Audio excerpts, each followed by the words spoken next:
Welcome to the Granite Mountain Movie Club, where we discuss film and culture from a based and red-pilled point of view. Please subscribe, like, and comment on whatever platform you're consuming this on. We need to boost those numbers. We need to get in the algorithms. This is how we win. So really trying to grow this show, and even those little small things, they help a lot. My guests today are Cool Frasier. Cool Frasier, you have something to say usually. Yes, I am cool, and I'm Frasier, and I'm listening. Yeah. Team Niles, continue. Welcome, Cool Frasier. We got Giordano, the Mambo Wizard. Buy his book on Amazon or that bookstore apparently that sells it in Montana. Please, thank you. We just cracked the top 300,000. Oh, really? On Amazon sales rank? Yes. Although nice. That might just be a made-up number. 300,000 is not that bad. But yeah. And then we got Degree Studies, the Mr. Big Brain Degree Studies, whose podcast 2 Minute Hate might be on hiatus or something. I don't know. Well, I'll let him explain. But he also he had something he wanted to start off with before we got into the movie. So I'll turn it over to you.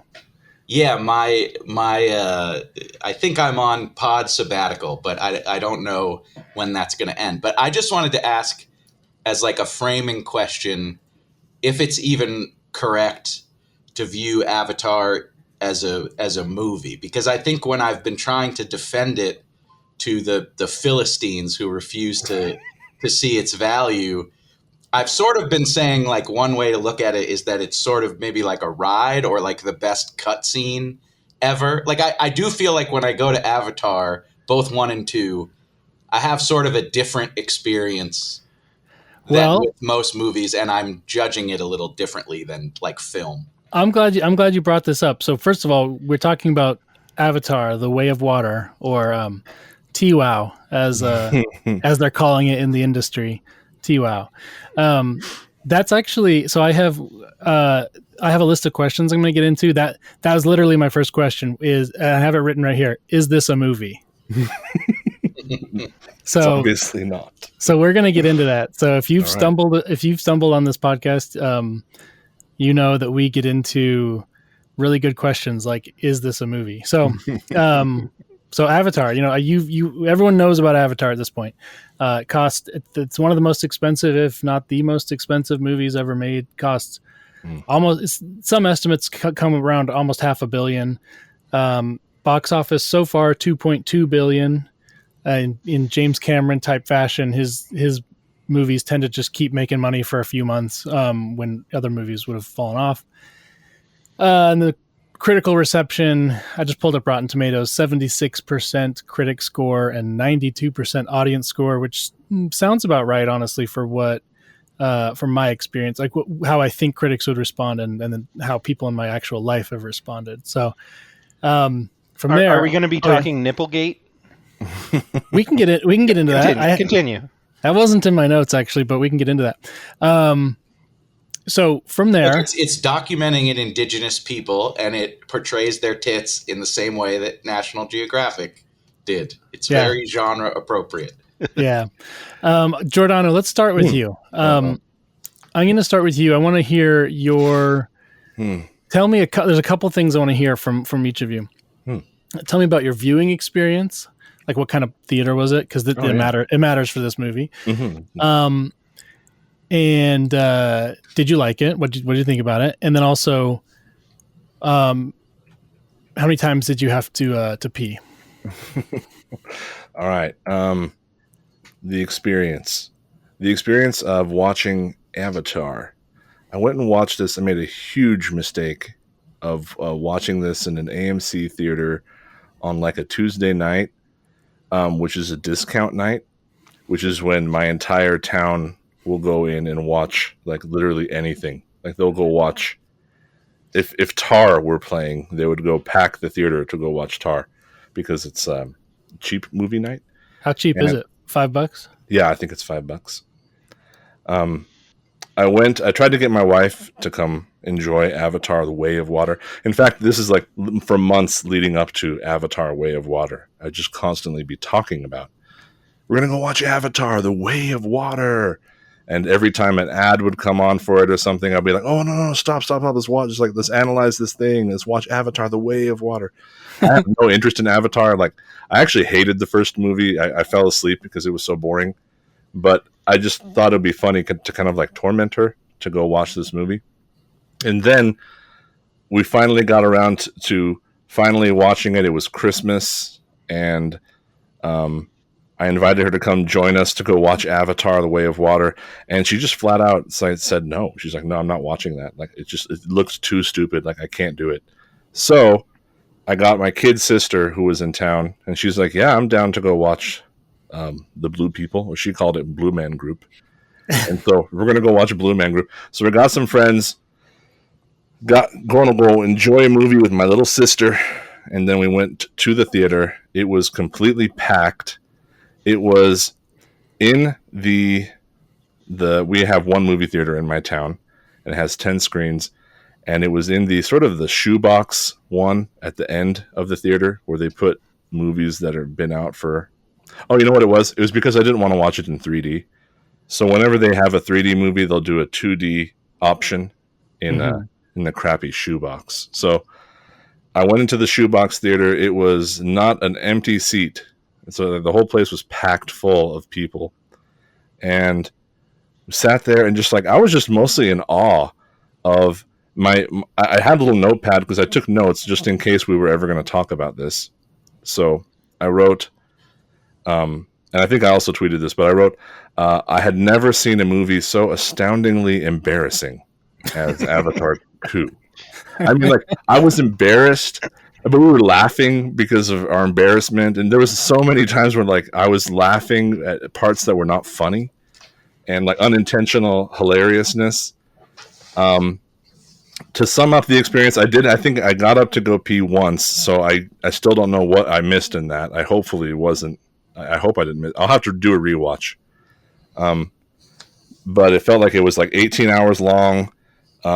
Zero story, zero plot that I could follow at all. Lots of visual flashing things. It was like, you said it was like a $500 million movie, but it looked like it was, I mean, I couldn't tell where it was because it just looked like a video game cutscene, as was said. And I meant that as a compliment.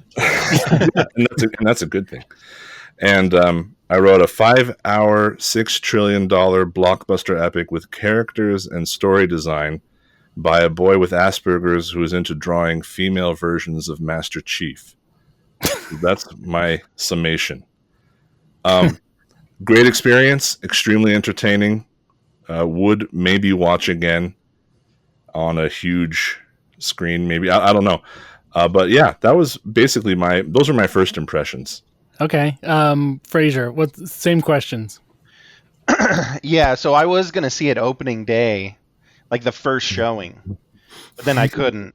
Well, I couldn't get anyone to go with me. So I went the next day, the next morning, because I wanted to be the first podcast on the beat, you know. Here we are in February. And so anyway, yeah, so I go see it, and I go to the matinee. I think it was like the 10 a.m. or maybe the noon showing.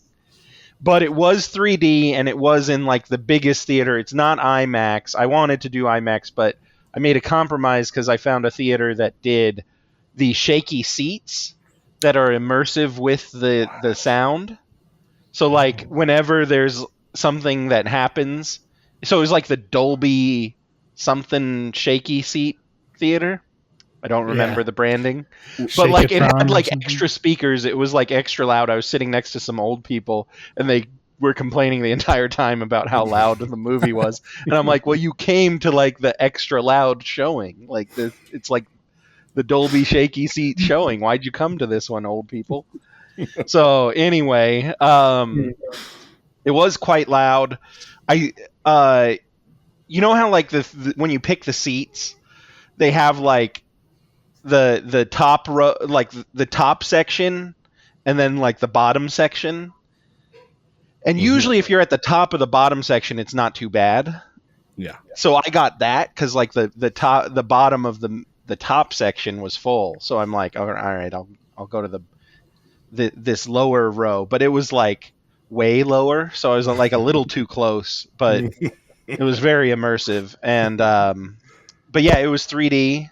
And are we supposed to give our general take of the movie or just? Yeah. Did you like it?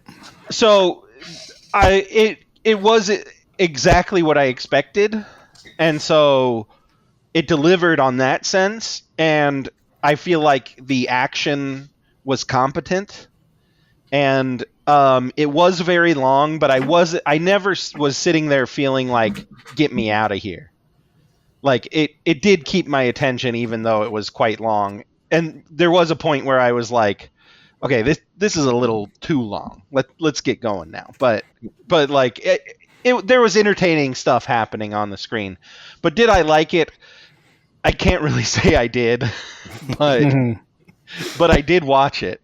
And yeah, so I have thoughts on it because I almost, like we were saying, is it a film? I don't really know. But did you have to pee though? Well, that's the thing. I have like the special like camel gene or something. Are camels known for not peeing? Yeah. So yeah, I held it tight. But I did take my 4-year-old daughter with me, and she fell asleep immediately in the credits, like the opening credits, and then she woke up like 2 hours into it and saw the end and loved it. Oh, good for her. Imagine that being the first memory that you have watching this film. Amazing. You'll be an incredibly successful young woman. Prediction. Okay, degree studies. What about you? Yeah, well, first of all, I just want to alert the Fed bots listening to this podcast to slap a misinformation warning on this, because that was straight horse shit that we heard from these other two. This is, and they even both conceded in their failed attempts to make it bad. Giordano says a bunch of bad things, and he says, I was very entertained. That's what a movie's supposed to do. Cool Frasier, basically the same thing, bunch of complaints. I was never bored. That's what it's supposed to do. I got thoughts on that. So like, are we doing like debate club? No. Just part of my opening statement. I wasn't making an opening debate statement. In your Swiss cheese critique. You're using your time better than me, I guess. Jeez. Yeah. He did model United Nations. Yeah, exactly. So yeah, I think that first of all, I have to take you guys back to Avatar 1 just briefly here. I saw Avatar 1 when I was living abroad in Lebanon, and Lebanese people, when they watch movies, are kind of like the stereotype about Black Americans when they watch movies. They get into it, they participate, they yell. And the best thing about seeing Avatar in Lebanon is that, Lebanon's a confessional society. They have Sunnis, Shiites, Palestinian refugees, Christians, and it's very clear that every group in the theater thought the Na'vi was them. And was sort of like yelling things that made that clear. So that was very enjoyable. We also had like rumble seats that I think Cool Frasier was describing. So that was like an excellent experience seeing the first one, and sort of got me into the franchise. And then this one, we just got an Alamo Draft House near me, and I planned this for weeks. I skipped out early from work on a Tuesday, went to an empty theater. It was $7.99. I think there were 3 other people in there. This time I didn't have rumble seats, but it was pretty good 3D, like crazy sound, crazy screen. And yeah, I really liked it. Didn't get up to pee, which I usually would, but it had my rapt attention. And I think what I was trying to say with the cutscene thing is that sometimes when you're playing video games and there's a cutscene, if the cutscene looks sufficiently cool, you like won't really get bogged down by like bullshit dialogue or if it's stupid or doesn't make sense. Sometimes just the visuals are cool enough that you're like, I don't care. I'm down to look at this. And I don't think I ever really have that experience in feature-length films except with Avatar, where like, and I sort of understand what they're saying, where like it is a goofy video game aesthetic, and so if that doesn't work for you. And like I will say, I think the ocean stuff is less cool than the forest stuff. Like I'm more into the trees and vines and that setting. But like, I don't know, like obviously the acting isn't great. The story is sort of paint by numbers, but I really just like the world. Like I think all the animals are cool. I think the plants are cool. And there's always a ton of shit going on the screen. So I found myself very, yeah, I loved the first one. I loved the second one. I think this is like the only good movie franchise going. I wish we had. I would happily replace every Marvel movie with Avatar spin-offs. I loved it. All right, I'll sounds jump. like a review of like a screen of just colorful objects by like a 4-year-old or like, by like an infant, but like we translated it into It's baby adult Einstein. language. Yeah. It was like, well, you know what? There was colors on the screen that I enjoyed the whole time. Things were moving. Well, you know, some people would say colorful moving objects on a screen that are appealing is sort of what a movie is. So if you call that and you also call it entertaining, maybe it's good. Maybe. Yeah. So this is, I mean, yeah, this Sure is is what a 2-year-old experiences when they see Coco Melon. But I'll jump in. I did not see the reason we're just doing this now.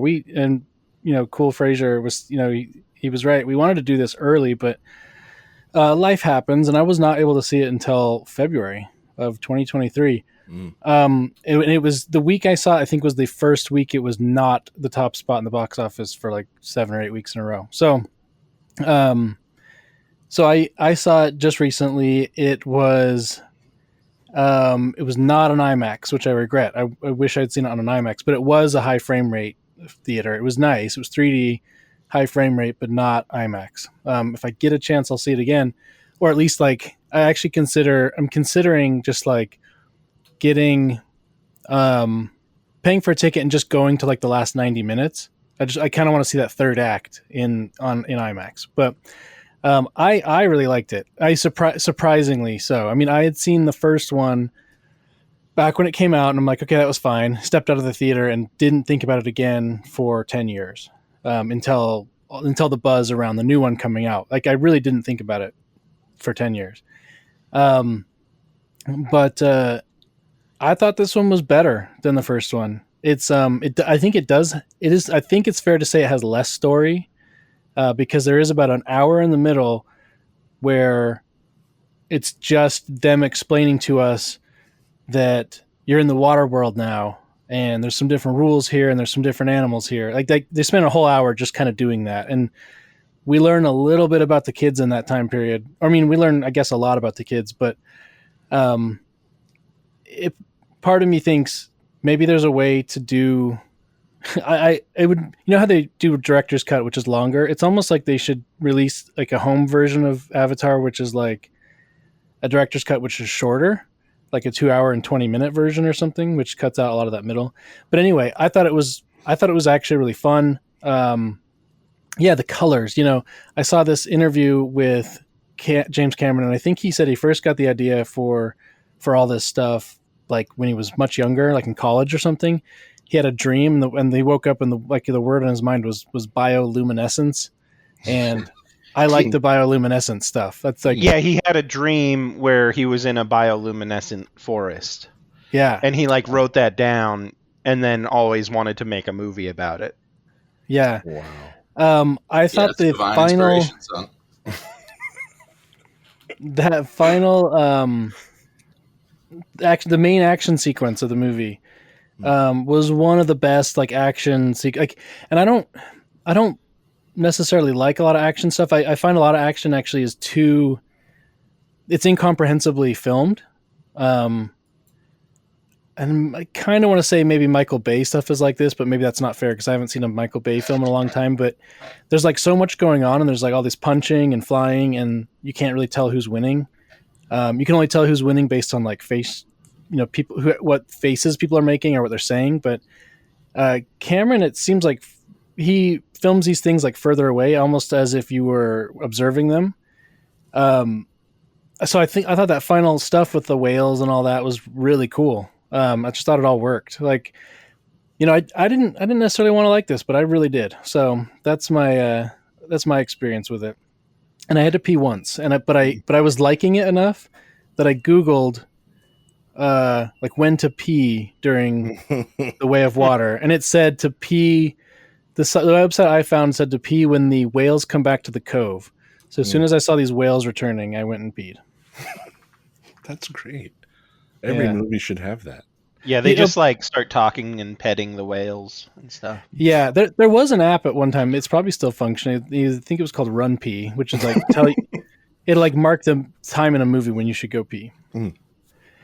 Oh yeah, you're gonna say something? Granted, I was gonna say you brought up an interesting point about, and this goes with the video game cutscene thing.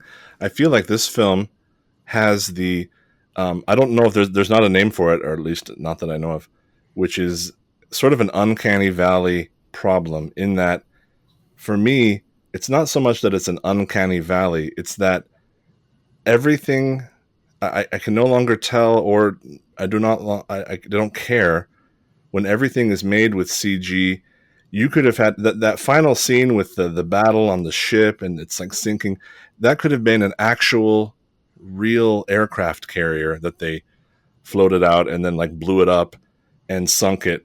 But in my mind, it's like I couldn't care about it because I couldn't tell if it was just ones and zeros or what it was. Mm-hmm. So because the CG looks so good, it renders everything else meaningless. So that's an issue that I had with caring about the special effects in the movie. I don't know if that's just probably my own autism or something, but it's like I can't grasp what is so significant about paying $1 billion when it could just simply be I'm watching a Call of Duty cutscene, and there's no difference. Well, I will just say, and obviously this is like a preferences thing, but I think that for me, it's much more distracting when movies that make heavy use of CG are more interspersed with the real world. Like, I think this is part of my issue with Marvel stuff, is that like you're seeing like normal cities and tons of humans, and then there'll be like very conspicuous effects that I can't reconcile with the rest of the movie. I think for me, the fact that all of Avatar, except for some of the human actors, basically is CG, it's just like immersive. So for me, it's like watching an animated movie. Like, you just sort of accept that this is the visual medium, and then you can move on. I mean, obviously it didn't work for you, Giordano, but that's how I experience it. I know what you mean. I know what you're talking about, and I actually can get into an animated, like a purely animated movie. I think I'm one of the few defenders of Final Fantasy: The Spirits Within. I always like that one, and others like CG animated films. And I guess if I just had gone into this thinking, oh, this is just a purely CG animated movie, I can enjoy it in that way. But as was also mentioned, I can appreciate the beauty and the craftsmanship, but they went with such stupid looking things. Like, it's so stupid. So like, well, it's good to know a little more about the sophistication of your taste, because no one's arguing this is up there with Final Fantasy: The Spirits Within. Yes, such masterpieces as that. Well, Kaina the Prophecy. Speaking of stupid and Marvel, so like this, you're like the second person I've heard compare it to Marvel and be like, oh, I prefer this to Marvel. And I'm like, this is the same as Marvel, except, yeah, I would say it's probably like Marvel, but like to the nth degree. Like, they just went, we're just doing all CGI fights all the time. Like, that's it. And Marvel has kind of had this recent battle with like their CGI effects where like people are not liking them very much and they feel like nothing has any weight or whatever. But like, I kind of like, I watched the most recent Thor movie and they had like cool effects in it, but then like the rest of the 90 minutes of the movie is just like stupid Chris Hemsworth walking around. Like, there's nothing interesting to look at. So like, I almost wish Marvel would just go full dumb mode like Avatar and do it. But like, that still doesn't mean it's like something I love or something I really, really enjoy. It's just kind of like, well, that was fun while it was on the screen. You know, Well, I got to see something I've never seen before. Like, another, cool. I think the aesthetic comparisons are perhaps apt. Like there's a goopy quality to both. Like Avatar is goopy and Marvel movies are goopy. But I think why the fantasy world of Avatar works for me and Marvel doesn't is like James Cameron is totally incapable of irony. Like he's deadly serious. He's making this like dumbass goofy movie and all the characters are just like sincere. There is, I guess, in the kids like a little comedy, but it's not like meta commentary or, you know, I just feel like it's in the vernacular of like hyper sincere fantasy stories, which I think is appropriate for fantasy stories. And one of the things that doesn't work for me about Marvel movies is just all the heroes are like quippy and they have to be like clever and kind of Right. cool and detached. Kind of And- meta where they're almost Yeah, making and fun of the fact they're being superheroes or something. Yeah, yeah. And that too like takes me out of the story. So there's one thing I wanted to get into at this point anyway, and it's good timing. So I was going to ask you guys what you thought, like, and cool Frasier, you and I had brought that Marvel thing up with me the other day, and I didn't really give my answer because I wanted to talk about it here, but I don't really think I think it's a cut above Marvel, and part of it is like I think there actually is more real. As much as Cameron isn't like a big time plot guy or storyteller guy, there is more story here than I feel like is in a typical Marvel. I mean, the Marvels have those Marvel movies. They're good enough about saying like, oh, here's where the guy who has the kill the world device, and here's how we have to catch him and all that. Like they plot it out, and that's a story. But this one, I feel like it's actually sort of about the bigger theme of like family and stuff like that. I don't know. It to me, it feels a little more. And Degree Studies hit on this. It's like there's more sincerity here, but it's appealing to the same audience as Marvel. So like, there was this one guy on Twitter saying, "Oh, you Marvel fans won't be able to appreciate the like sophisticated Avatar." And True. I'm like, very true. You're the same people. The same people who love to go watch Thor or Captain America gets the hammer and they cheer for it, which seems insane to me. Then that's like those are the same people cheering for Paya Khan jumping on the one guy and decapitating him. Yeah, I think it's safe to say that of the $2.2 billion spent seeing The Way of Water, TWOW, of the $2.2 billion spent, like all those same people spent their dollars seeing like Endgame as well. Like no one who saw TWOW didn't also see Endgame. Right. I think that. I mean, Well, that's just there's at least $8 here that didn't. Okay. Well, there you go. Yeah, almost no one. And I think, as people can tell, my opinions on everything are super representative of the American heartland and, normiedom and just average consumer. But I do think, like, I remember with Iron Man 1, people were, like, quoting little... Like, maybe it is the same fans, but it seems like one of the things people connected with is, like, oh, like, RDJ is back, like, with his...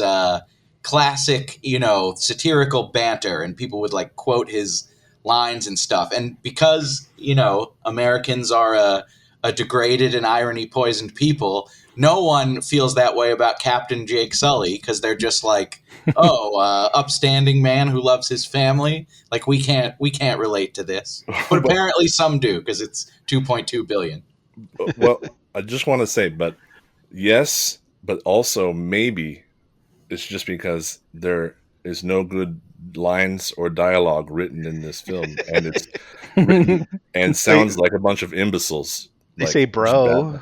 They say bro and dude, and they actually sounds like it was like a sci-fi movie written by Bob and Doug McKenzie of the Hoseheads, the Canadian guys. Anyway, It's like they're constantly saying bro and dude, and I think at one point they even start saying cousin, which is like I don't know where, but out here that's like a native thing, a Native American. Hey, Polynesians do that too. Oh, okay, that's why, because they were obviously trying to be like the Polynesian Na'vi. Yeah, the Water Clan was coded as Maori, basically. Right. Yes. And so the middle son was inexplicably like a Chicano burnout, and none of the other kids were like that. Yeah. But I was gonna say there's other movies that have zero irony. Like if you watch, I don't know, just like The Godfather or something, which is endlessly quoted even to this day. But I don't know, like what film with similar cultural value. what's being quoted from? I thought there was. Here's some really great lines from Avatar 2 was when they first show up, the military guys, and the blue military guy says, "We're not in Kansas anymore." Like he literally said that when that was like his first line. And then there was one, what was it? It was about shame. Let them suffer the shame of, don't let them suffer the shame of being useless. Okay, I thought that's kind of interesting. But that was about it. That's all I could think of. Yeah, I think that not that Cameron has ever been associated with movies with great dialogue, but I do think that to some extent the dialogue is like plot moving filler. Like I wouldn't call it bad necessarily, but I think it's not always unwise to, if your product is like first and foremost, like a feast for the eyes. I think it's okay if the dialogue is so paint by numbers that you're not even really paying attention to it, which I think was my experience of the dialogue. Speaking of dialogue, did you like how they just did some hand waving at the beginning where he was like, "Now I speak it so well, it's like it's like I don't even notice it." And then all the language from then on was not in the Na'vi language, but in English. That confused me. I thought that there was going to be like fully immersive, like, well, there's no need for English. Is that how they got around that? Yeah, at the very beginning, we're just supposed to be hearing he's like Na'vi narrating. He's like, by the way, we had 4 kids and all this stuff happened, and we're just gonna skip all that to go splash around in the water for a bit. But now I understand Na'vi so well. Sounds like English. So he has that one kid who sounds like the blue version of Pauly Shore's character from a Goofy movie, and so that kid he was not speaking English. He was speaking Na'vi language, but he just kind of had like that weird surfer stoner. Yeah, I mean, I was confused by it. Why do they sound like this? Is that because they picked it up from their dad? I think it's because people surf in the ocean, so they wanted to them sound like surfers. It's just trying to give you vibes, man. Don't overthink it. Okay, it's just this is like just some dumb teenager, but he's blue. Okay, got it. Well, okay. Oh, go ahead. So I want to hear if you guys have a big brain take on like what is the movie about? Well, I was going to have a leftist take. Is it racist that the forest Na'vi look like monkeys and the ocean Na'vi look like fish? That's just Na'vi biodiversity. Like, how is he getting away with this? No, that's very orthodox Evolian race science. It's the spirit of the people manifest in their biology and physiognomy. Right, that different animals made the different races or whatever. Exactly. The big brain take I could think of was James Cameron read Dune, just like George. He probably didn't read Dune, but he probably watched it or something, and made a story about a super special planet that's the only place in the galaxy that contains the super special substance that you get from drilling into the brains of sand space whales. Mm-hmm. And then there's an evil empire fighting a war with the noble savage races to get the magical substance goo. So it's just Dune. So it's Dune, but it's a story of colonialism and capitalism. Yeah, I have a fairly medium-brained size take on all this, which is part of why I think I like it, which is like, I think James Cameron has like a unreconstructed boomer lib worldview. Mhm. And the way I interpret that is that like, basically this is a story about Native Americans killing the settlers, but it's led by like a settler turncoat or whatever, which is sort of how all the boomer like moral grandstanding films were, right? Like you have to have like I'm trying to think of, what is it, like Burning Mississippi or whatever. You have like white FBI agents go carry out civil law or whatever, like, or civil rights law. And so it's like an older form of woke tartary that I think is better suited for art, even if its worldview is like retarded and reprehensible. Like I think when boomers were making movies, like I think this movie is like, wouldn't it have been better if the Indians killed us all? And I think there's also that, I think you were kind of uncovering this, but it's like the white man is bad, but also kind of the best, and it's like the only way to defeat the white man is by being the white man, like, or getting one of their top guys. Right, like they emphasize a lot that he's particularly skilled in battle. And it's even interesting, like they don't explore it at all, but it's interesting that I can't remember if this is in the first movie, if this was like an issue, but they don't really care in this movie about like utilizing the human technology, whether it's like guns or the helicopters. They don't do a like, this isn't the way we fight thing. It's like Jake can tell them how to use guns and explosives and stuff, and then they're just on board with that.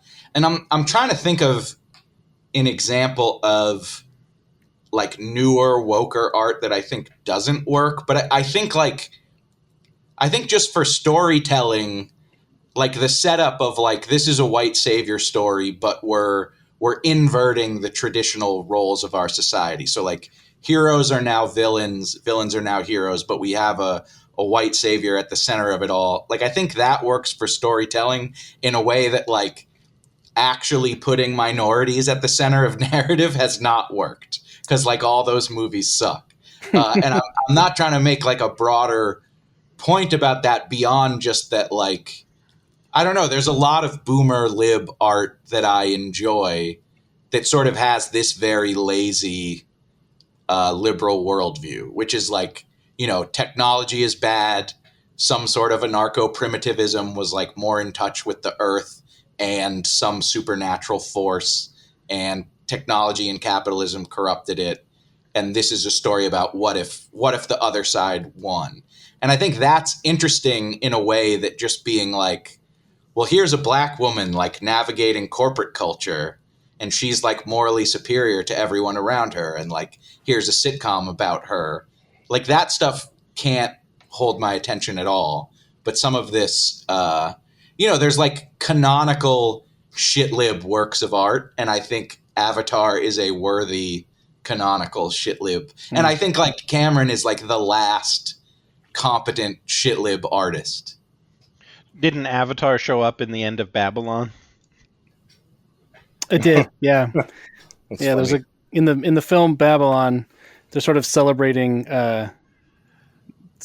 cinema, and they do this montage of like different important pieces of cinema, and they had Avatar in there. Well, Damien Chazelle is very interested in the history of film, and it sounds like he acknowledges the cultural significance of this work. Yeah. So here's my big brain take, which I'm definitely stretching, but I think it's fun. So in the first Avatar, it's a colonial enterprise. What's the company, the RDA or whatever? Because they're there temporarily. They are there to like extract and send resources, unobtainium, back to Earth apparently. And if I caught it correctly, in this one, I think he says like Earth is failing or something, or Earth's dying. Yeah. And that they're actually just going to move to Pandora. The humans are just going to establish a settlement and start moving like normal people there. So it's like introducing the era of like this. They're sort of, they went from a colonial they were a colonial entity, but now they're actually part of the, I guess you'd say, like the globalized. They have to now like be part of the globalized economy because it's going to be on their planet. And this coincides with the Sully family, like leaving their tribal arrangement. Like they were living in a tribe, right, with their people. And they're leaving their tribe, and the movie ends like really emphasizing them as like a single family unit, like a nuclear family, which is like the familial living arrangement of like the neoliberal era. I don't know if Cameron's like clued into that stuff, but I thought it was interesting that is how it played out. So I mean, I think it's kind of like it's a story of that type of family formation. And the other thing, I don't know if you guys agree with this or not, but this was like a fatherhood movie, and they portray fatherhood in like more or less the right way, I think. And I'm not sure what other movies in recent years even try to do that. But it'd be interested to hear your take. I had that same thought watching the fathers doing these things. Although this is my problem, is I can't not see this as a sci-fi movie. I kept trying to want it to be a sci-fi movie when it's really not, and it has nothing to do with science fiction, or it's really much more of a fantasy, or like a Star Wars version of sci-fi, where it's just so fantastical that it might as well just be fantasy. But they kept showing the fathers doing just like regular average dad seeming stuff. In fact, one of the parts that made me so angry was like right at the beginning, where I didn't remember anything from Avatar Part 1. So I'm sitting down thinking I'm going to be watching like this like hard sci-fi crazy thing, like with this completely foreign alien world. And then the opening scenes with introducing Jake and Jake's wife, and they're flying around on like flying lizards. And Jake is narrating this for some reason. He's like, you gotta love date night with the wife, or something like that. Yeah. Like, so you're like billions of light years away on this like foreign, insane alien world, but you're having date night with the wife, which makes me think like, first of all, how do you even have like a date night? Like, do you guys have jobs, or what do Navi do all day where you can? Do you guys have weekends, or like what? How are you imposing like human like forms of life and stuff on, and having a date night? And then he's like sitting around like, with his arm around his wife and talking about like, man, this is a great life, like some of the happiest moments I've ever had here with my wife on date night. And he just wants to grill. I just want to grill, guys. I just want to do some Navi grilling. He's a grill Pandoran. But anyway, they'd really tried to make him be like, he just seemed like such a average, cool American dad guy, but for some reason with a blue body and a bunch of blue children. But yeah, I noticed that as well. And then like breaking up the squabbles between the boys, and finding the balance, making the boys become men, and dealing with his constantly hissing and screeching wife. So yeah, I got that sense too about the fatherhood and manliness thing. Speaking of hissing and screeching wife, there's this stuff that like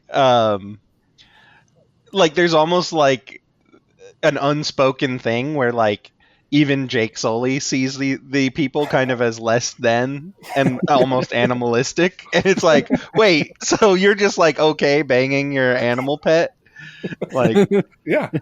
Like even though she like can't comprehend stuff on the same level as you, and like doesn't have the same intellectual capability, it seems like. It's fine. First of all, I think I'm the only unmarried one on here, which listeners should draw no conclusions from. But also, your guys' wives don't hiss at your enemies. Hissing, and there's constant. I mean, I feel like you could make a 30-minute supercut of that woman hissing, and you would never repeat like the same hiss. That's how many hisses she did. Some people had complained that she has a lesser role in this movie than she did in the first, but that totally was like one of the best things about it to me. Like, well, because in the first one, I mean, she exists to, she kind of just brings like anxiety, and she's always like, you know, angry. So very realistically drawn woman, you're saying. Yeah, I mean, she's always angry with Jake Sully, and like, it's like, and James Cameron is famously divorced yeah, from a hissing and screeching wife, so he always includes stuff like that. So, okay, so I have a medium brain take. Oh, let's hear it. So, like some of the takes, I feel like are more about the Avatar universe, but I feel like almost what they were trying to introduce in this movie with the whales, that aren't whales, is the fact that it's kind of dealing with the question of like what makes sentience and what makes something sentient, which it's almost like what the Ender's Game sequels is dealing with, where not only do they kind of insinuate that the whales are smarter than the Na'vi or smarter than humans potentially, and because they like take vows of nonviolence or whatever, that the planet itself is like a brain and has like a will and is alive. So like by them clearing the planet and its interconnected plant life, like they're actually like killing a sentient species. And so like that's kind of, to me, like I think James Cameron like legitimately loves the ocean, which isn't like a secret or whatever. Yeah. But and I watched the Jacques Cousteau documentary, and he was like one of the first divers ever, like scuba divers. He like kind of invented it. And he got down, he was diving in the Mediterranean and saw all this life, and then like they started industrializing it and polluting into it. And so like he would dive a few years later and it was all gone. And so like that's what put him on a quest to like save the oceans. And I think James Cameron's kind of like in the same boat. So like this movie is literally just like save the oceans, getting you to think like whales actually are sentient and we should not kill them for their delicious it's definitely flesh. A Gaia hypothesis movie. And I think the Sigourney Weaver character even says some explicit things about like the environment reacting to the human presence and sort of having its own consciousness. Right, and I think that's going to be fully formed in the future movies. Like that's kind of where he's headed towards. But yeah, with the whales having their sentient brain juice, that's worth 90 million of a whale, which doesn't seem like enough when this movie made 2 billion. Right, and also when you have to travel like 10,000 light years to get here, it's like surely that costs more than $85 million. Right, you're gonna have to kill a lot of those whales. Well, if James Cameron wants to save the oceans, he should stop making movies about how cool it is to kill whales and drink their brain juice and live forever. One of my favorite things is how like they decide to kill the whales in the most like cruel way possible. They're like, first we just wing them a little bit, we injure them just to let them know we're here.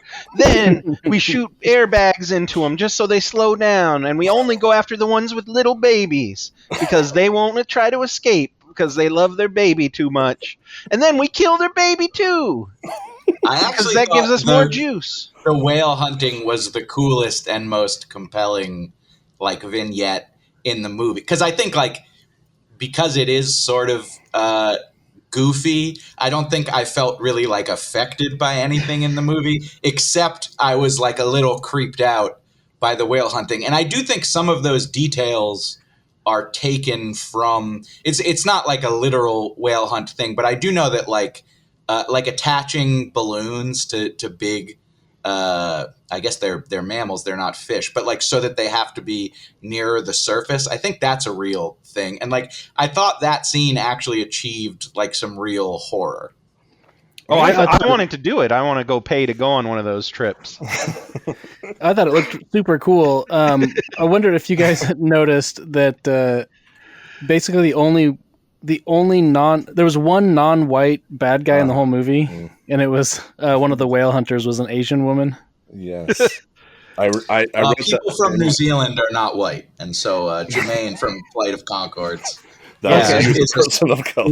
He's an indigenous. But he was like a neutral player. He did not want to be bad. He was a marine biologist, and I kept waiting for him to make like some funny quips or jokes, but they cut those out, I guess. I don't think it was an accident. I think it was Cameron, like, hating on the Chinese for like their shark fin soup or whatever. So that's why he had. I was going to say, for this allegorical save the whales and stuff, shouldn't they all have been just? I'm sorry, but it should have all been a bunch of Asians hunting the whales. Because if you ever saw The Cove, I saw this years ago. The Japanese thing, yeah. The Japanese like rounding up a bunch of dolphins into a little bay and then just like murdering like thousands of dolphins for nothing, just for fun, or just they ate them, I guess. I don't know. And then they would just like, oh yeah, just get out your knife and just stab these dolphins right here in the brain. And they would like have this yearly ritual of doing this, and they made a documentary about it. And I'm watching that, and I'm like, you guys, why are you doing that? Don't do that. Leave the dolphins alone. Probably just the lamestream media doesn't tell us that dolphins have some of that brain juice. or that they're just delicious. I've never had a dolphin burger. I bet it's delicious. Seriously. Cameron needed China for the revenue, because the Avatar movies do well in the US, but not as well as like the Marvel movies. And so for the revenue, they rely more on like China. So right, the countries that haven't developed any sort of taste in anything. He couldn't just have a whole boat of like Chinese harpoonists, but he could throw one in there. Yeah. He could, still have some plausible deniability. This was maybe the most Caucasian casting of any movie I've seen lately, anyway. And I don't know what the blue people. I mean, because I didn't know who was playing who with the blue people, but I think at least half the Avatar motion capture people are POCs. Okay, so that's their voices. An ingenious approach. Yeah, I think the daughter is black. The daughter of the Maori fish people is black, and then the sons are actually white.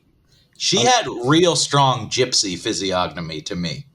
Like Romney Shell. I want to ask. I see on IMDb that Kate Winslet was in this film somehow. She was the pregnant lady. Yeah, she's the matriarch of the Water Clan. The Zora people from Legend of Zelda. Yeah. And they said that she, because these guys actually had to film underwater doing motion capture, so the people had to learn how to free dive, and they said she got up to like 7 minutes of holding her breath. Of Kate Winslet? Yeah. That's bullshit. I didn't know I could love her more. Amazing. Cameron? I just listened to an interview with Cameron. He said that's what she could do. I don't know, though. So speaking of That's Kate, insane. No one even ever talked about above 2 minutes before, what is his name? Wim Hof? James Blaine. Oh, yeah. Did his like thing. And now everybody says they're down there for 6 minutes. I don't believe a word of it. Yeah, he said most of the cast was at 5 or 6 and that she was at 7. Amazing. By the way, the Water Clan is the Metcaina. Metcaina. And I think the Forest Clan is Ometakaya or something like that. Yeah. This is the Zora and what are the volcano guys that you can turn into a rock and roll around? Anyway. I don't know that one. Spoiler alert. Those are avatars? How did you guys feel about the Metcaina letting a pregnant woman fight? That didn't sit well with me. No, that was bad. Admit. All I wanted in this, because I saw the preview, and in the preview for the movie they show Jake Sully's wife with being all pregnant and hunting in the forest. And I'm like, all right, we're going to see like pregnant Na'vi and like a pregnant Na'vi birth scene with like, I want to see all the screaming and the crying, and then like Jake, kind of moving in and being like, just breathe, honey. But they skipped all of it. They showed the same scene from the preview. That was like a 0.5 seconds of her being pregnant, and they skipped it. But then they gave us some other pregnant lady. No Na'vi vulva? What's going on here, James Cameron? We paid our good money. I came here to see 4K Na'vi birth. Did you invite a pregnancy fetishist onto your stream? Cat people, pregnancy fetish alien. Yeah, I'm starting to see why Giordano didn't like this movie.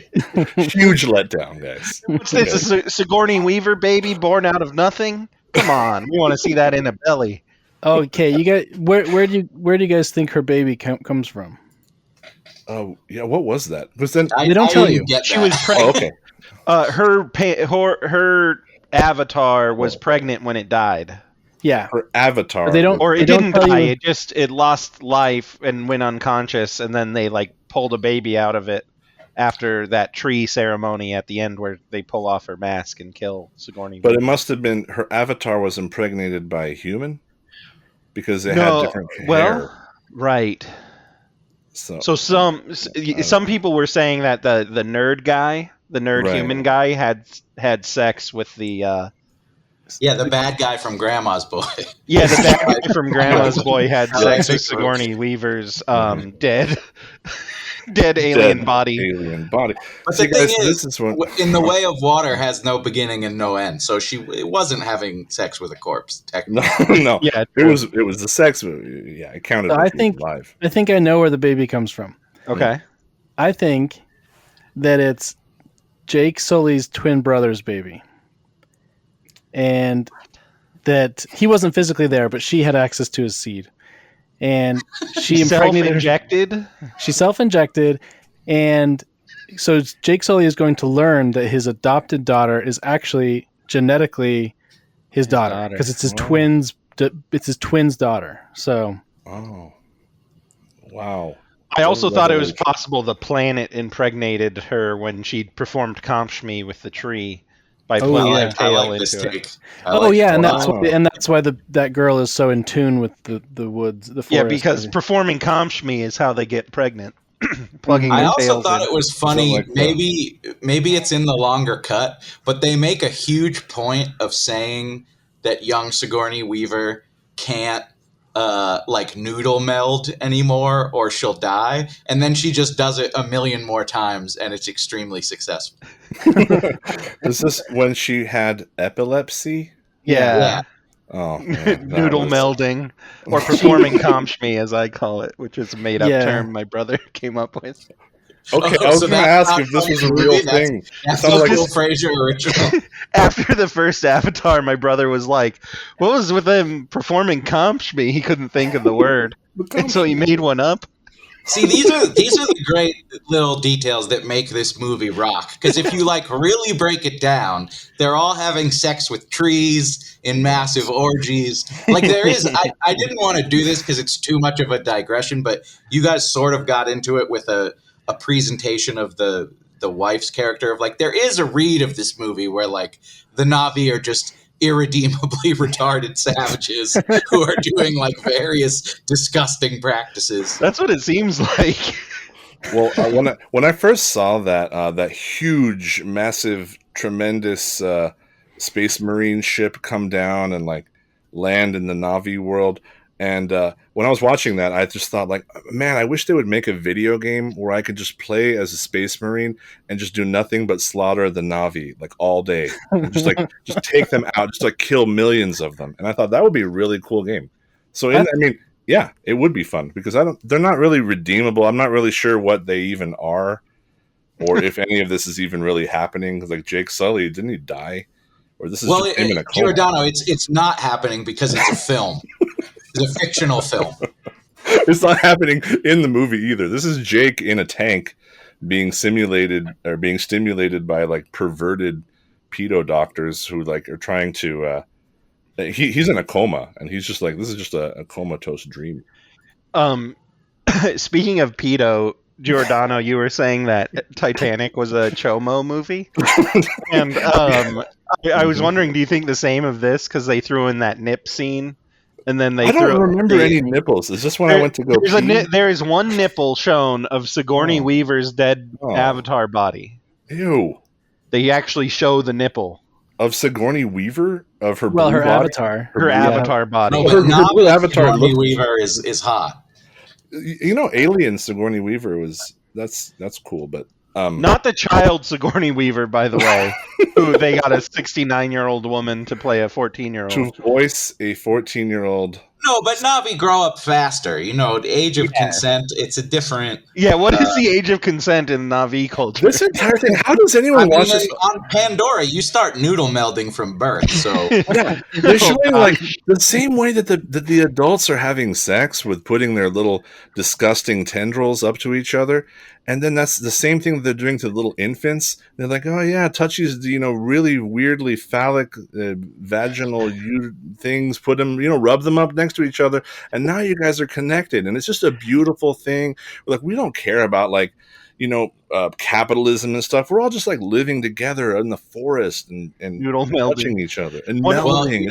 One of my roommates noodle melded with his uncle growing up and turned out gay.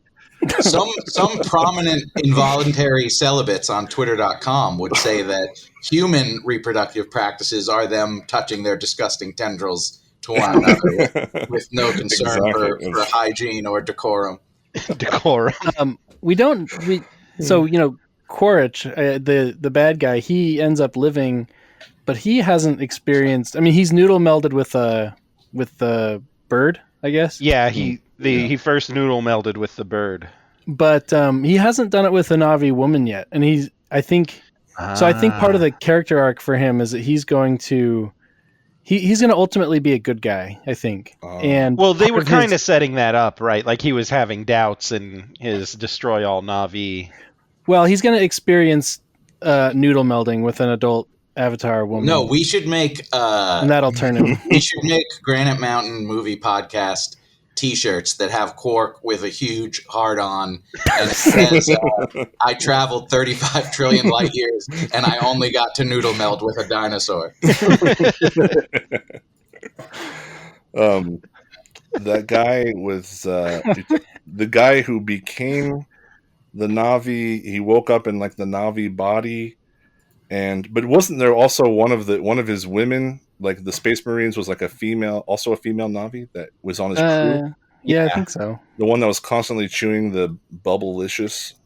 And they also all had Navi-size Oakleys, which somebody commented on. Someone had to make I really loved the vibe of like the tactical special forces.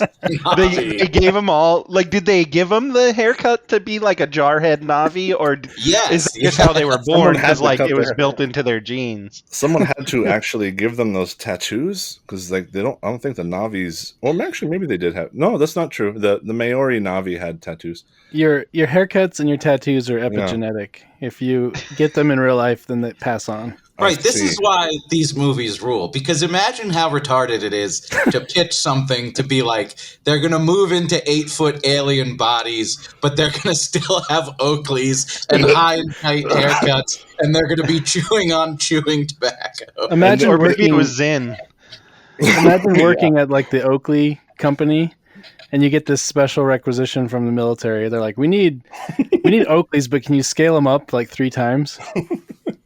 I also think that's a funny thing in the movie that other sci-fi hasn't done, to be like, because it's this unspoken thing that in every, Star Wars, Star Trek, it's like the aliens are just our size for convenience. And it remains really funny that they're just like, well, Navi are 1.5 times as big as people. And occasionally they have the humans around the Navi, and it just looks incredibly silly. Yeah. In this way, I do agree. It very much reminds me of what happened with George Lucas and the Star Wars prequels, where James Cameron is just given an unlimited budget and total freedom to do whatever, and then what turns out that his imagination was just really stupid, and they just had like a really stupid idea, but made like to the fullest extent of the ability of these artists and craftsmen to actually realize it. So in that sense, it is a very fascinating thing to do. To this day, I still feel like if you sit me down, I could probably talk about the Star Wars prequels for hours about how bizarre and stupid they are. And so in this, I feel like this is definitely one of those as well. Like I was watching history being made as I watched it. Yeah, it's I need funny. A Trump soundboard in front of me so I can just do the wrong. Well, it's funny you're saying that, because I actually have in my notes George Lucas, because it's kind of similar in that Yeah, like and to agree with degree studies, like I would much prefer these types of things where it's just like some random creative vision to like just getting the new whatever superhero they're gonna try again and having it And fail there's every no time. galactic senate bullshit in this, or like Yeah. building up robot industry. Like the only thing that's similar is the wonderful Jar Jar Binks. Yeah. Well, no, just in the sense that the prequels too are more about like kind of this weird symbolism that George Lucas came up with, and then kind of just having this visual spectacle take place. And I think James Cameron is similarly like a visual storyteller. Yeah, and like the mitochondrian bullshit is sort of Avatar-esque. Right. That's another like foo-foo Gaia type thing. Right, Yeah. and kind of like just boomer, like, oh, fascism bad, and whatever. Killing people equal bad. Or George Bush bad, because like the second prequel was just like took place in Iraq for some reason, and yeah. I wanted to point out before we get off completely off of the topic of the military guys that someone had to be assigned to cut little holes out in the backs of their pants for the tails, because there was a little tail hole. So I just They can do that in post. We have that technology.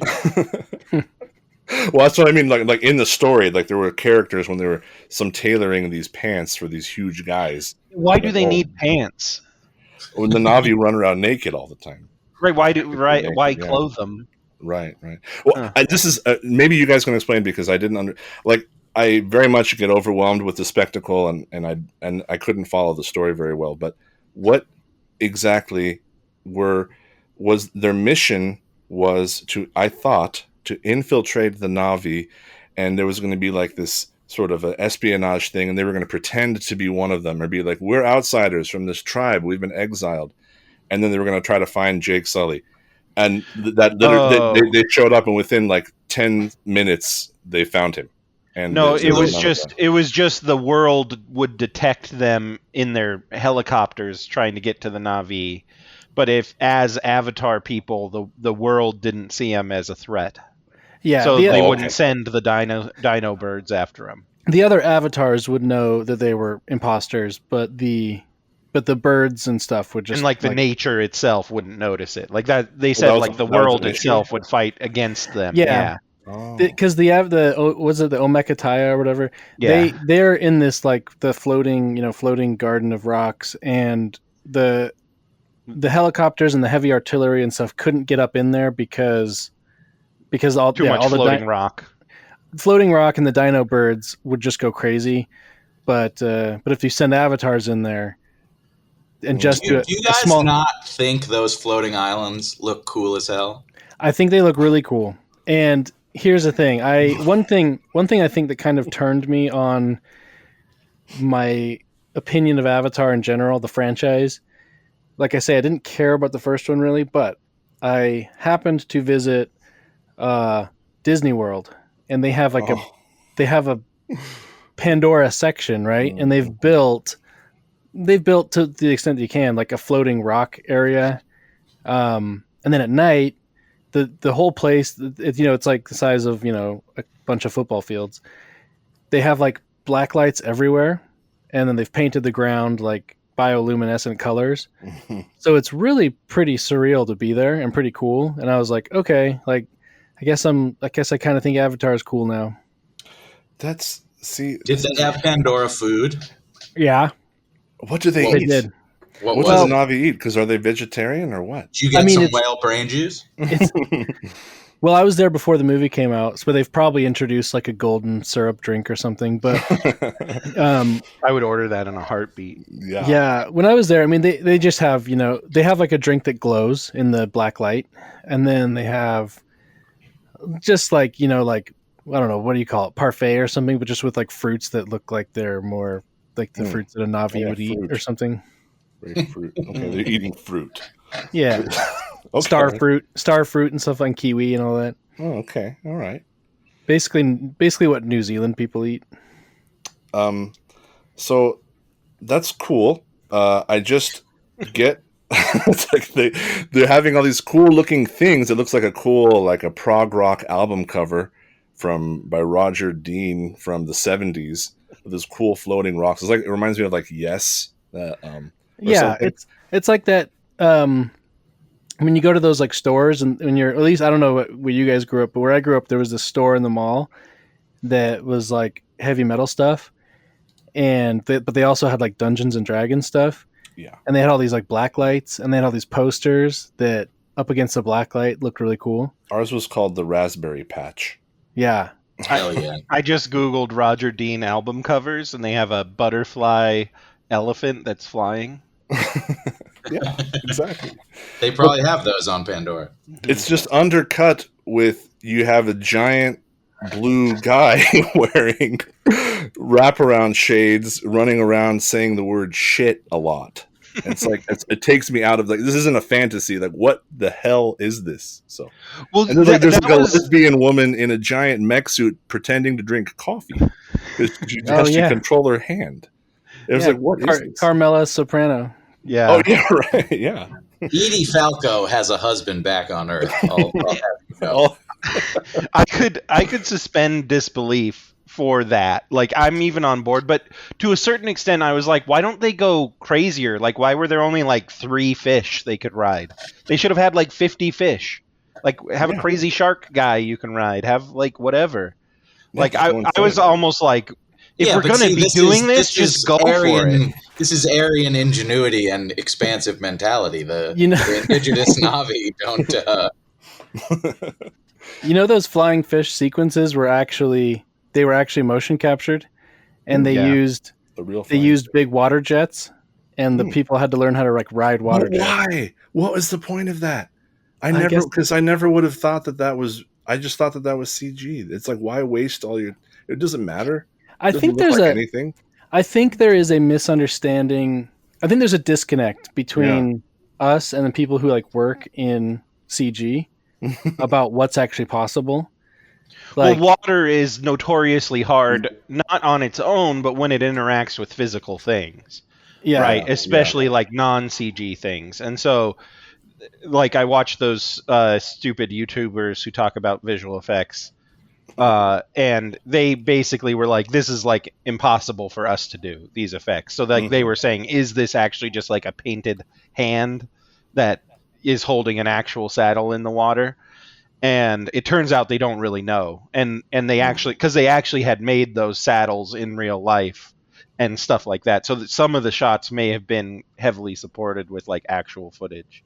Well, yeah, they are. And I think that there's this common comment on Avatar, and let's go back to the is this a movie thing, but like, there's this comment that I've heard a lot, and it's like something like, oh, this is like a cutscene or a video game, but it's also not, because like I'm not a gamer, but I am interested in gamer graphics, so I've gone on YouTube a bunch, and I'll Google like what game has the best, most convincing graphics. And I pull up YouTube videos of that game, and I'm like, okay, this does look good. It does look immersive, but Avatar looks a lot better than this, in my opinion. Mm-hmm. Yeah, and the physics of bodies look good, which must have to do with that it's motion capture, because a lot of times in both video games and other movies, when something is entirely CGI, there'll be something unnatural about movement. Right, yeah, and the performance capture, they're filming the face. And that's all reference for the CGI build. So yeah. There's a really what was it called? Assassin's Creed. There's like an Assassin's Creed Odyssey, the one where you're like in ancient Greece and you're like sailing around all the time, and like the ocean looks beautiful and you're swimming in it and stuff. And I mean, I guess it wouldn't look as good as Avatar, but I figured. It can look really, really good. I guess it had to look really, really good because the story sucked. And if it was a better, more entertaining or compelling story, I wouldn't just have to be watching a visual spectacle. I could actually get into it, but I couldn't. I just could not connect with anything. Cameron's somewhat upfront about that, because I listened to an interview today, and he's saying something like, we did work really hard on the script, but it's important to show cool things. Like, Like that's his philosophy. Right, like he thinks that the epitome of cinema is the spectacle of cinema itself. Yeah. Like he's like on record saying that, and there's other directors who like agree with that philosophy, but then like, and we've brought this up a few times, but what's his face? The Martin Scorsese said that Marvel movies are just amusement park rides. They're not actual movies, right? But James Cameron in an interview was like, I would never make a movie about movies because that's just lame. Like, that's not what we're here to do. Like, we should make things that are enjoying to watch, not just self-masturbatory stuff. And if you guys don't like Avatar, I'll reference a different thing, but it's like, I've never seen a Marvel movie action sequence that I found as thrilling as when the ship is going down in Titanic.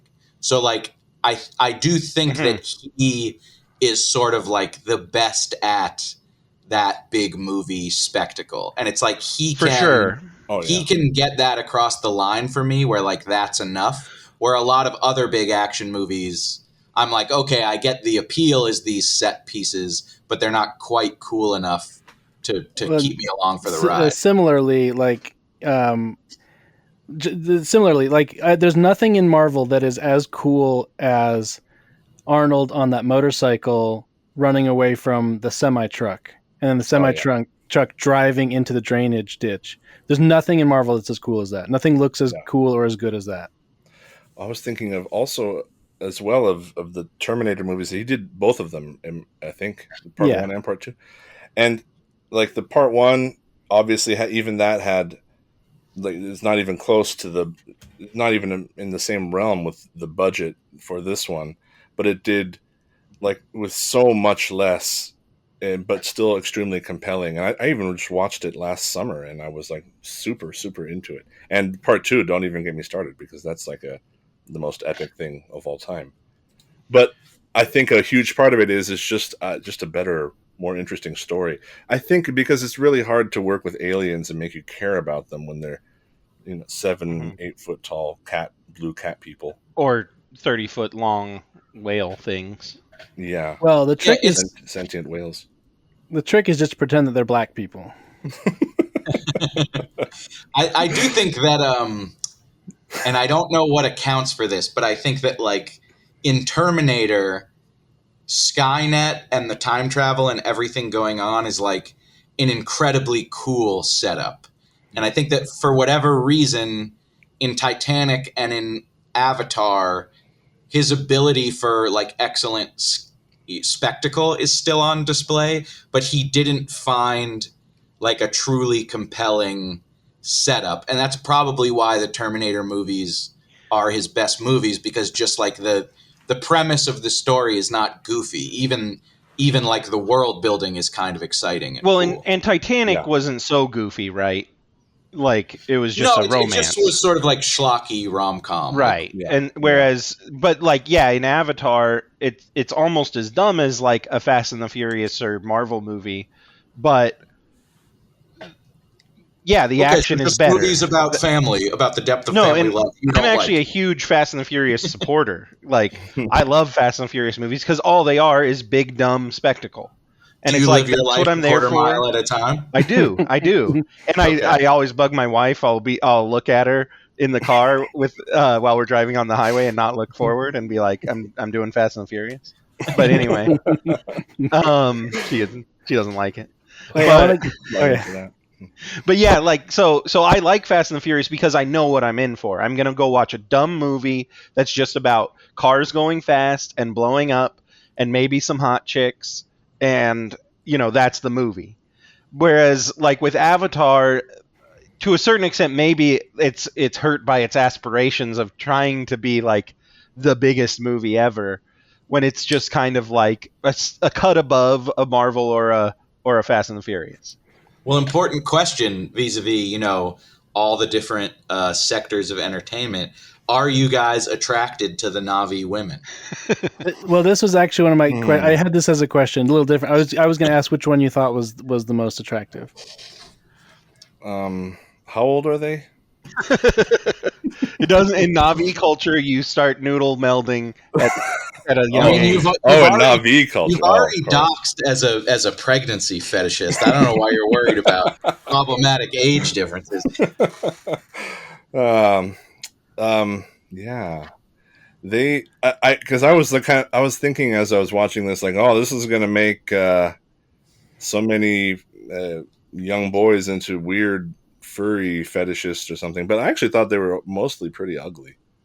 Like they try to really... make them sexy, and I think there's even a behind the scenes thing where like James Cameron's like, no, make sure they have boobs because they need to be sexy. I think I take the other side of that. I think he's showing a lot of restraint. He could there's things he could be doing to excite the audience that he is not doing.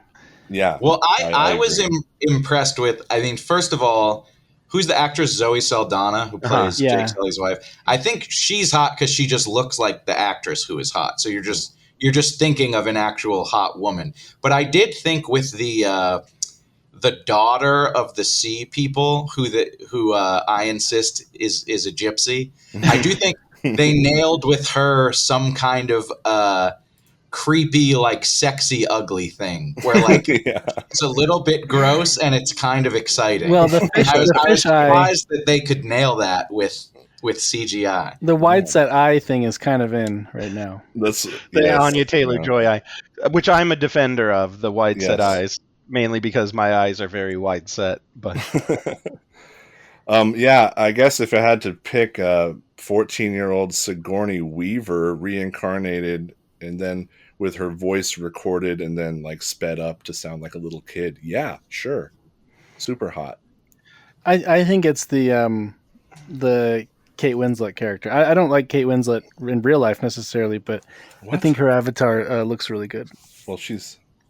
Second, I'm still not sure. Wait, you told me already. She's the water lady. She's the water wife, blue pregnant one who is mad at the outsiders joining. So you're kind of like an Emmanuel Macron kind of guy.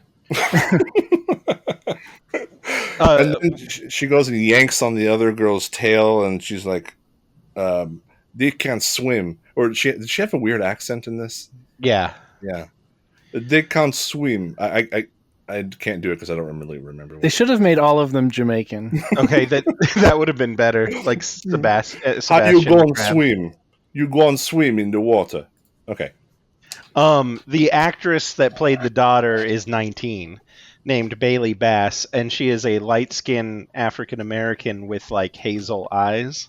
When they motion captured her, though, she would have been like 17. Let's not talk about what she would have been. All right.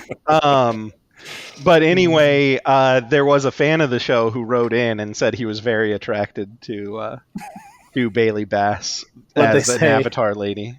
Tell us more. It was Yab. He just said she was hot. But so I guess the young guys are liking her. Okay, I'm gonna go back to this thing. We keep going back to it, and then we get distracted, which is good because is it a movie? yeah. Is it a movie? So when I, when I use an iPhone, which I know it's like not cool to own an iPhone, but I think an iPhone, if you want to do a video, it automatically shoots in 60 FPS or 30.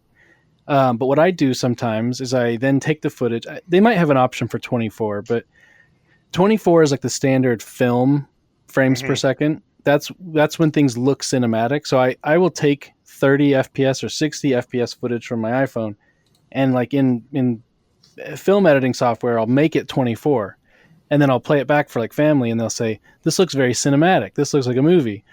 And so it's kind of counterintuitive, I think, if you're not like in the film world or whatever, that like a lower frames per second looks more cinematic, which we equate with being more like classy or like sophisticated, but it's actually like less data, right? Your eye is getting less information, but that looks better. And that's like, that to me is like what we've thought of as a movie is 24 frames per second, like that look, that feel. And then Cameron is parts of this movie, which it's actually kind of like, I'm not quite sure. Like I can't tell like the guiding principle for when he decided to go into 48 FPS. So sometimes he's jumping up to 48 FPS, and some have called it like motion smoothing. I don't think it's the same as motion smoothing on your TV because he actually shot it in 48. There's no smoothing going on. It's just like you're seeing high data film on screen. But the that's 3D is alternating 24 FPS. Each eye is getting 24 alternating. So it's at the speed of 48, but so the point here though is like, and there have been a couple other movies that did high frame rate, like The Hobbit, I guess, did it, but not a lot of theaters actually could like portray it correctly. And then there was like Gemini Man or something like that, which I never saw. But to me, in a sense, it's like kind of a different art form at this point. Like he's doing something a little different because like not everyone else can just go do this. I mean, you could say the same thing about like Marvel CGI. Not everyone can do Marvel CGI because it's so expensive. But this almost feels like a different art form in a way. That's kind of why I wonder about it being like a different than a movie. It's something else now. It's like Movie Plus or something. When I played, the only experience I have with the high FPS is actually usually in video games, and they feel way. I mean, it feels cool playing like something like Halo or Grand Theft Auto with the high frame rate on a TV that can do that. On 120. Yeah, that's cool and fun, and I do enjoy that. It doesn't look like a movie, and I don't like it for a movie. The only time I've ever seen a movie like this was years ago when the first Hobbit one, the Hobbit, the part 1, whatever that's called, came out, and then like at my local Sam's Club, they were showing it on one of the new TVs that could do high frame rate, and I watched a few scenes just like standing in Sam's Club eating my Sam's Club slice of pizza, and it looked like terrible. It looked awful, and it just looked like a bunch of, because the cinematic look is so different from the high frame rate, makes it look like you're watching more like a stage play. You're watching real people walking around in ridiculous, stupid costumes. So it just looked like I was watching a bunch of fat men with bad haircuts. It's kind of weird. Like I actually have in my notes, I'm glad you brought up the Sam's Club thing. Yeah. Like when I first sat down to watch Avatar 2, The Way of Water, TWOW, I was like, this feels like walking through the Costco TV section, but with these 80-inch 4K TVs, and they're all displaying rainforest videos. It's like looks like a documentary, or it looks like it looks like something other than a movie. Yeah.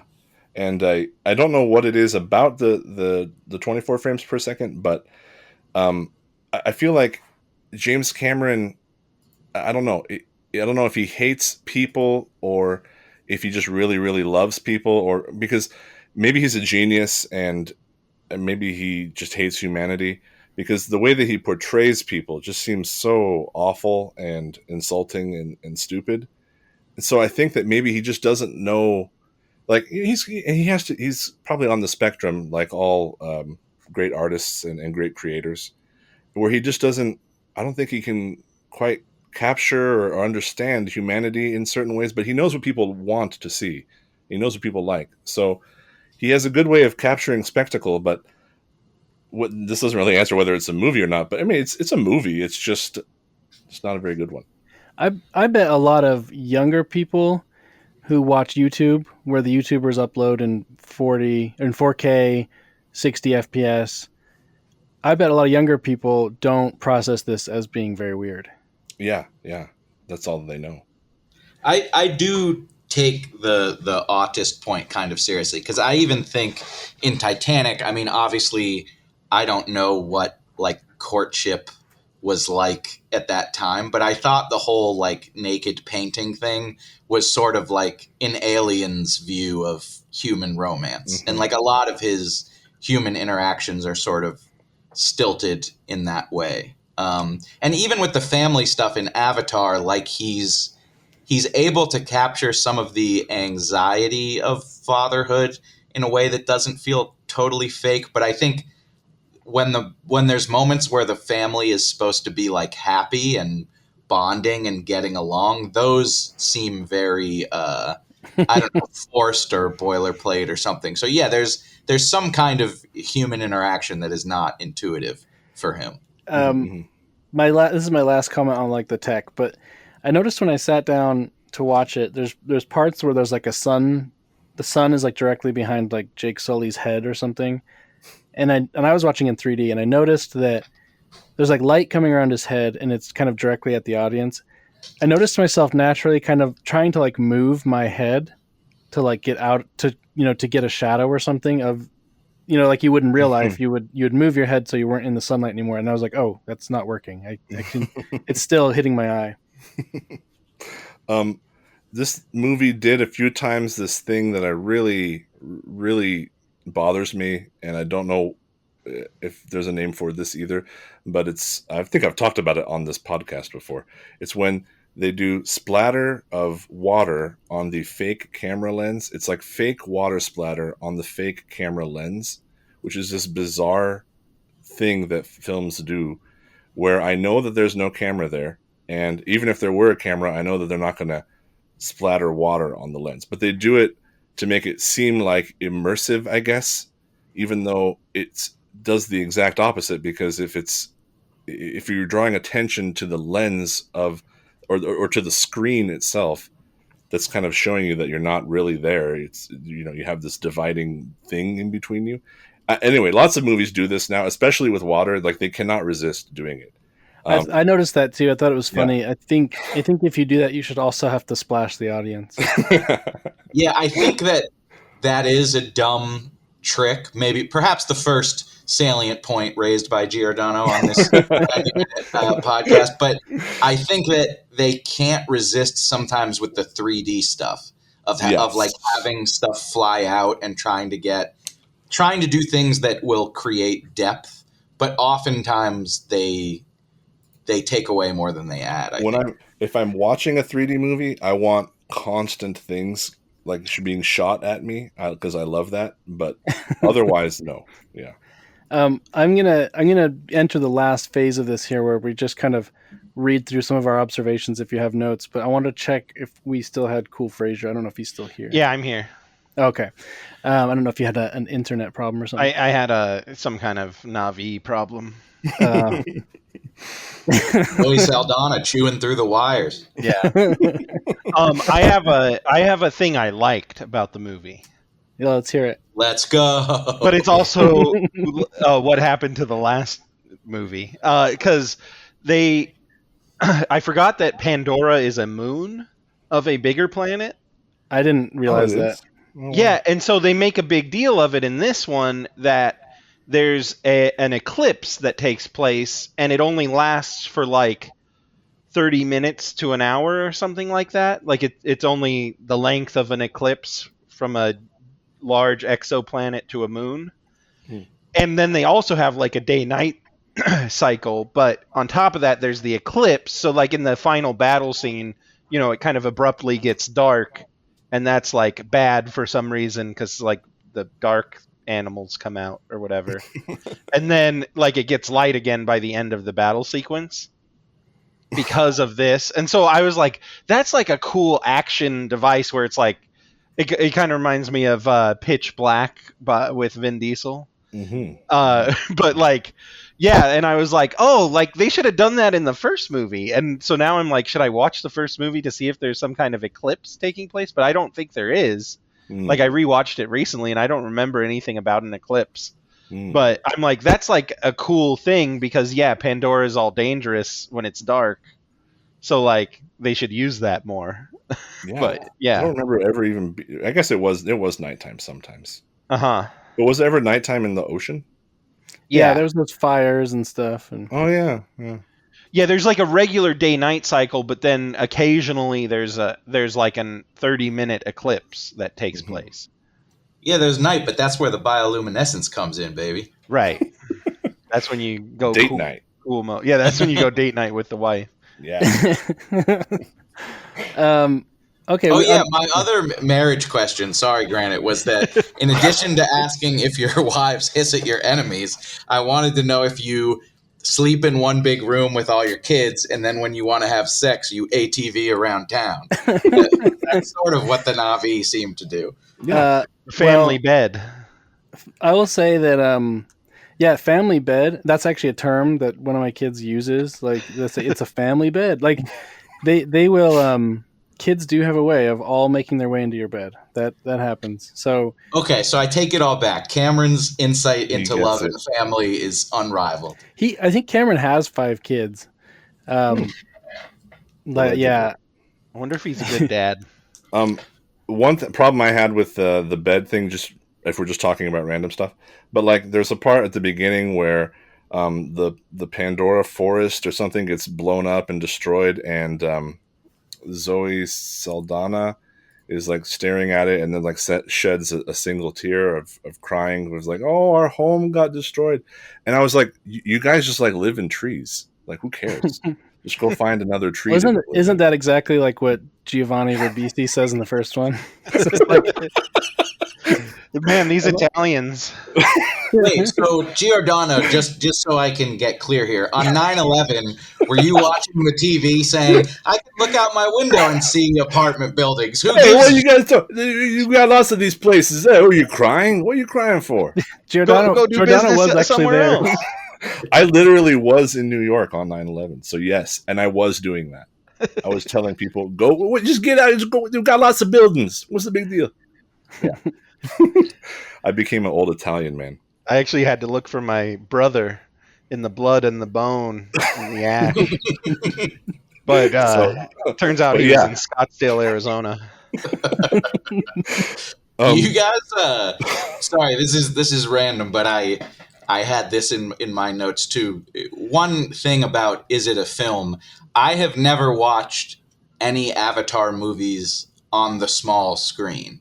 And I am willing to believe that would not be enjoyable. And so I think it's an interesting question, like, can something be a great movie if it's only enjoyable at all in the theater? But I don't know if folks have seen Avatar 1 at home. I watched Avatar 1 a couple weeks ago on a average flat screen TV, 1080p. It was fine. I watched it on a 4K OLED, and it actually looked good, and I think it's compelling enough. But yeah, I was like excited to be like an Avatar defender. Mm-hmm. Like I was actually like gonna be like, haha, everyone's gonna hate Avatar, but I'm gonna love it. But then I just was like, it's just okay. Yeah. But yeah, I almost feel like there's two kinds of movies nowadays. Like there's movies that are just fun to watch, and then there's movies that like are kind of an art form. And this is not art, in my opinion. It's kind of something you enjoy in the moment, but you don't think about it beyond the movie itself. And I kind of enjoy movies where you finish them and they're still on your mind for some substantial amount of time. Those are my favorite movies. You're telling me you don't have Pandora syndrome? No. I would go the other way, where I'd say maybe it's not a movie, but it's definitely art. Yeah. Ooh. Well, like there is an art to that spectacle, right? Like and maybe there is kind of that movie magic where it's like you were a kid in the 70s and you're used to watching, whatever, Buck Rogers on TV in black and white. And then you go and you see like big laser battles and stuff. Like, I think there is something to that. Like, just show us something new on the screen. Like, take us as deep as we can go into movie land, But at the same time, like, other movies I would like to watch again and again, and I fall in love with characters and story, and it makes me think something about myself or something. Whereas this, it's just like with Spider. I did love Spider and his dreadlocks. I was gonna say, and then I was gonna say to the end of your thing, Frasier, and then we have Tarzan Boy, aka Spider. Right, who says like, cousin bro. Who says cousin bro and just dude. Kills a man in cold blood, too. He breaks his mask. Just killed that guy, I guess. Well, much like Navi Noodle Twine from birth, they also kill men from very young ages. But I could have definitely had Spider slip into some clothes when he was at some point. Yeah, I kept worrying about him being cold, because it was like it looks like freezing after a while. I don't know if the Na'vi have like a higher temperature or something. Yeah, what is the weather like there? I think it's a tropical. Okay, all right. All the humans seem very comfortable. Why do you guys think Spider is in the movie? Just because of his relationship with Quart or whatever? Just more. I actually think Spider did a good job. Oh, I think he's stuff. I think Spider is hard to watch. I don't think the performance is good. I don't know. I was okay with Spider. I'm just wondering about. There's a few decisions in the movie. I mean, obviously Jake Sully is the central character, but it seems like they make a point of saying, and I'm just interested where this is going in the franchise, that they make a point of saying, like, if you're a fully cucked, pacified human, they'll keep you around. So, like, we have a couple scientists, we have Jake Sully, and we have this human kid. So it's not like total race war. Yeah. Well, and I think Spider is the self-insert character for kids. Oh, yeah. Because I heard some kids the other day said they loved Spider the most. Yeah, I was talking to Cool Frasier, and my son was there, and I asked my son what he liked the most, and he said Spider. Yeah. Well, so this is another cold James Cameron calculation where it has no relation to anything in reality or anything good. He just knows that if you put a little half-naked white boy in there, that kids will like that. And I think it also putting, you put a naked child in the movie and then you show that movie to children and you make them comfortable with the concept of nudity and being around you and being naked. It's like this noodling stuff. Tarzan Boy was tied for me with, there was one of the Space Marines who kind of looked like Panthro from the Thundercats. I don't know if you know what that is, but he looked like Panthro, and he was the dumbest looking thing I'd probably have ever seen. And then Tarzan Boy showed up, and that was the dumbest thing I've ever seen. And in my theater, there was a literal laugh out loud moment where it showed Spider strapped into some sort of Clockwork Orange apparatus torture device that was spinning around his head, and he was like screaming while he was being tortured by these like Na'vi scientists and stuff. And that it was a sissy hypno metaphor. It was hilarious. It was so funny, and that was just so dumb. And I also I hate that his name is Spider. Why is he called Spider? All the names are bad.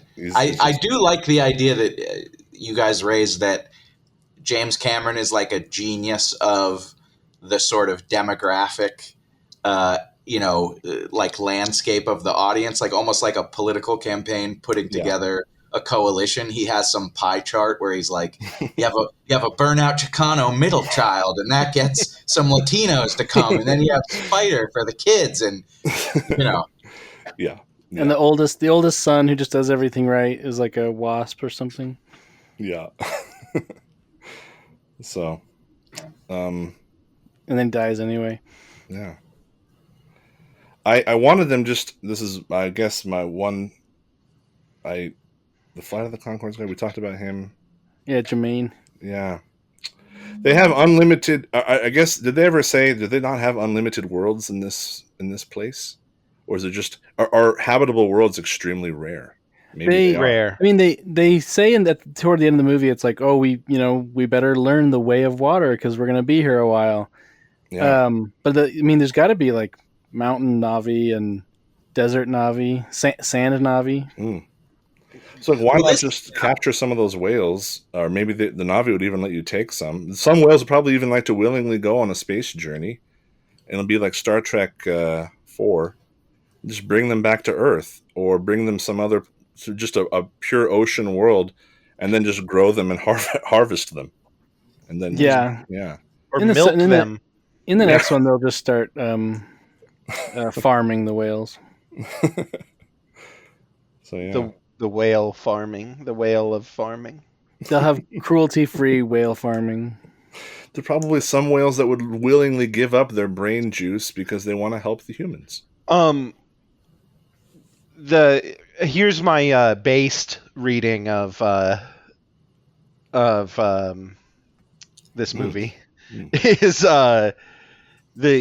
the humans are the liberal world order, and Jake Sully is a based right winger with a Latina GF who's leading a armed resistance against the woke tard this is government. 100% correct, and this is why older libtard themes always work, because whenever they're doing like the veneration of the traditional, if you want, like Star Wars is like he's this like too, return to tradition, like the ultimate. Where, like you can either decide that the Jedi are like, I don't know, some stand-in for progressives, or you can be like they're the Taliban. Yeah, and the Na'vi function in a very similar way. It's a countercultural thing where you can pretend whatever you want is the dominant culture, and we're rebelling against them. Yeah. Well, partly what I was getting at earlier is that like Sully was he was like reintroducing patriarchy to they were like literally exiting the longhouse of like the tree tribe people, and Sully's like, nope, I control my family, not this old mystic woman. Yeah. Yeah, that's interesting. The thing you brought up about the sort of neoliberal family unit is interesting, because there are a couple things in this movie that just didn't make sense to me. Like, even when he tells her they're going to leave, I was like, well, this doesn't make any fucking sense. Like, he adopted her culture, and also, obviously, as soon as they go to the water people, he's just going to bring war there. So, like, they'll hate him. Like it is weird, because part of the premise of sort of going native should be adopting this clan mentality where, like, you can't move and start over. And also, just by like learning how to ride a big swordfish, you would not be accepted as like a native of that. So those are like weird crypto neolib themes sort of smuggled in. And I, like you said, Granite, I wasn't sure, like, Is he aware enough of this stuff that he's trying to say anything, or it's just like he's American, so this is the only way he knows how to present a family? Yeah, probably that. Yeah, this is definitely like the most pro-family film released in recent times. This is at least that wasn't like usually when they have like a parent like saving a family, it's like a single mom or something. Yeah. Like not one gay Na'vi. Right, I was going to ask you guys, are there homosexual Na'vi? I mean, there's got to be two bros noodling each other somewhere, but like, yeah, they don't show it. Celebrating family, celebrating traditional family values, and the sealing power of family and stuff. You're only allowed to do that if you're doing it with a non-Christian or alien culture, and then that's what you were saying, like the shit lib retards just like gobble. They love it. They just, because everyone wants family, because family is a good thing that everybody wants. But well, right, that's sort of what I'm saying, is like, if they just make God Mother Earth, but then like tell a story about killing people for God, like I can just pretend that's my God. Yeah, it's all good. It works. I also wanted to say I brought an actual Kinder egg that's Avatar themed, and I wanted to open it. Oh yeah, crack it open right now and tell us what you get. We'll go out on that. We'll wrap it up on the Kinder egg. For our international fans, the Kinder egg is 2 halves in America. We have the dumb Kinder egg that gives you, it's just like the goy slop. Yeah, you get a goy slop with a ball. And then they give you like a pick, like to just scoop out the goop, sunflower goop, and then the other side is a toy. I'm on page 2 of my single-spaced 30-page document about Tawu, so I'm ready to go all night. Oh, you guys, this is crazy! What'd you get? Jake Sully. You got Jake Sully? No, wait, is it Jake Sully? What's his wife's name? Natiri. I got Natiri holding a bow and arrow. She's so majestic. She's so beautiful. Oh my gosh! She does kill a lot of dudes with that bow and arrow.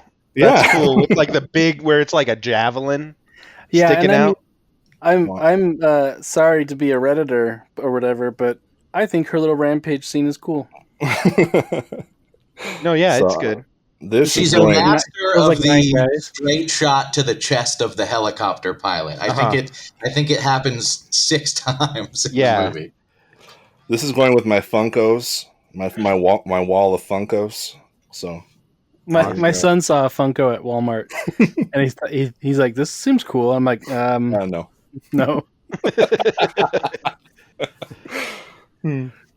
All right. I just saw a quote from Vin Diesel who said he understands why J.R.R. Tolkien stopped writing Lord of the Rings because it's so hard to continue mythologies. Is this a chat? No, an algorithm. No, I didn't have ChatGPT write anything for me this time. Was Vin Diesel got tired of writing Riddick mythology and Riddick lore? Fast and the Furious lore. Oh, right. You know, J.R.R. Tolkien lived his life a quarter mile at a time. He really did. Riddick is the Silmarillion of Fast and Furious. The next movie, they're actually going to drag race the dinosaur birds. Degree studies. If you have more observations, do a speed run. Just say stuff. No, that was facetious. Okay, I'm gonna wrap it up there. I mean, at least I don't have anything good to say. Last call for takes.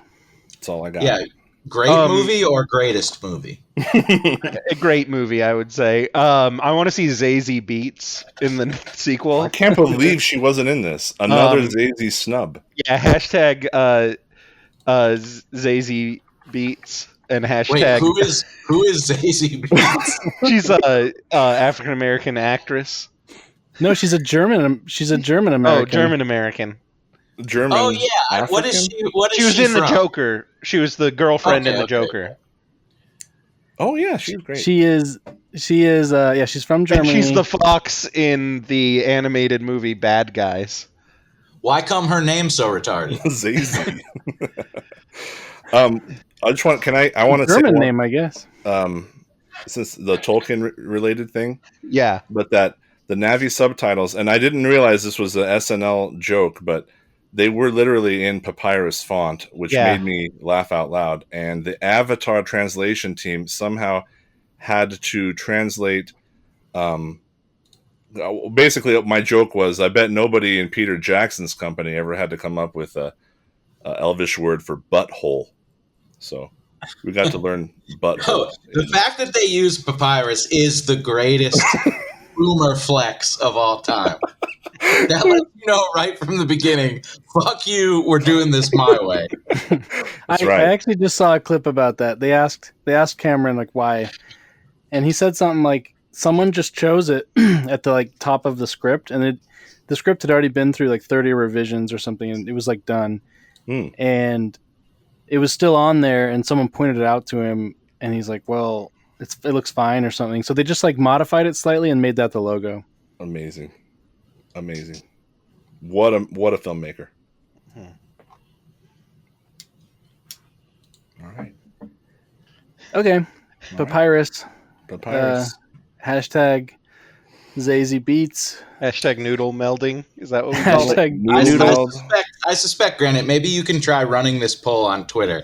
I suspect that there is a strong correlation between people who respect the use of the papyrus font and people who like this movie. Yes. Hashtag papyrus. Yep. Yeah. All right. Thanks, guys. Yeah, You're welcome.